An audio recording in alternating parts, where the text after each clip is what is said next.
know that Spider-Man 3 was originally supposed to have a much darker ending? Originally, when Peter managed to separate Eddie from the symbiote, a smoking skeleton would have been revealed, demonstrating that the symbiote had completely bonded with Eddie. No! Filmmakers went so far as to create bones in a skull to represent Venom's head, but ditched the idea when they saw how terrified the kids in the test audience were. Never wound what you can't kill. Topher Grace avoided drinking water during his breaks while wearing the Venom suit. He couldn't use the bathroom while wearing it. You gotta take it off. Oh, you'd like that, wouldn't you? I know what it feels like. To prepare for his role as Venom, Topher Grace worked out for 6 months and gained 24 pounds of muscle. He based his performance on alcoholics and drug addicts. I like being bad. It makes me happy. Originally, director Sam Raimi was vehemently opposed to having Venom as a villain in the film, claiming he hated Venom's lack of humanity. But Marvel producer Avi Arad convinced him to include the character, explaining that Venom had a strong worldwide following. Raimi eventually came to appreciate the character, based on writer Alvin Sargent's script and actor Topher Grace's performance.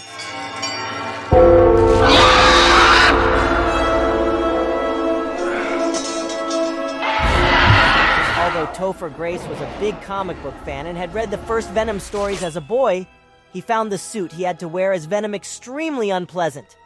It took an hour to put on, and an additional 4 hours to apply the prosthetics, and had to be constantly smeared with goo to give it a liquid, organic feel. The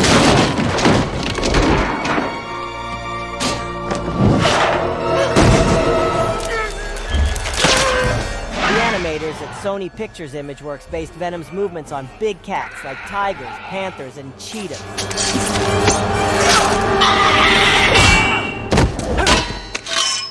In this scene, Spider-Man eventually defeats Venom using sound, as he does when they first fight in Amazing Spider-Man Vol 1-300.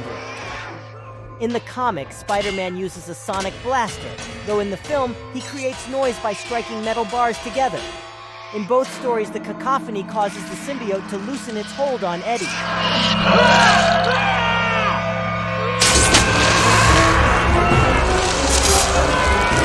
One of the sounds used for Venom is that of a Tasmanian devil.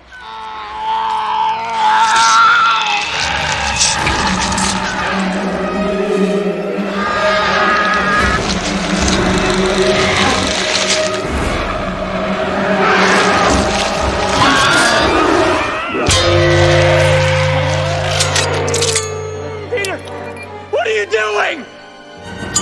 No!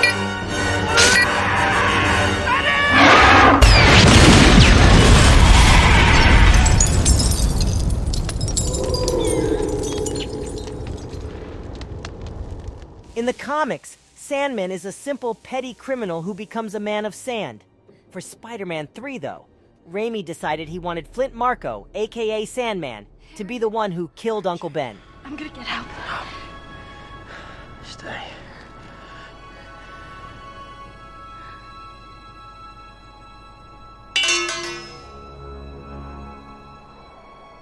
I didn't want this.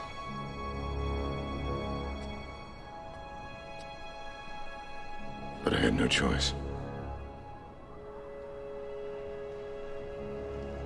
We always have a choice.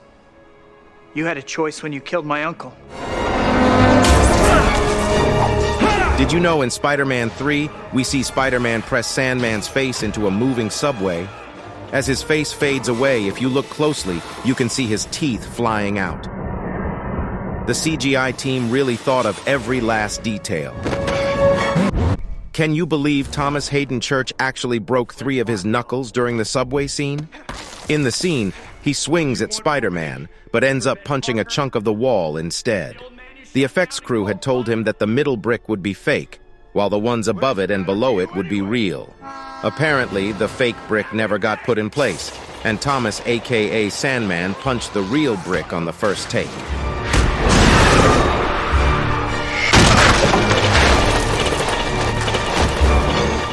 A latex black suit was made for Tobey Maguire. Due to the original suit looking too much like a BDSM gimp suit, this ended up being replaced by the blackened version of the classic red and blue suit, as seen in the film.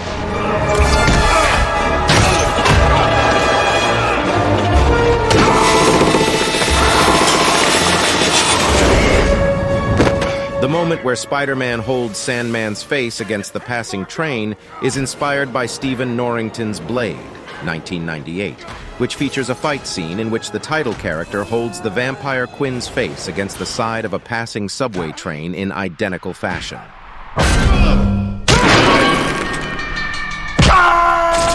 To prepare for his role as the Sandman, Thomas Hayden Church worked out for 16 months, losing 10 pounds of fat and gaining 28 pounds of muscle. He based his performance on misunderstood monsters, like the Golem from Le Golem, 1920, Frankenstein, 1931's monster. In this scene, Spider-Man tries to avenge Uncle Ben by killing Sandman. This may have been inspired by the comic All My Sins Remembered. Peter Parker, The Spectacular Spider-Man Volume 1-110, released in January 1986, in which Spider-Man loses control while trying to avenge the murder of Jean DeWolf and almost beats Sin Eater to death.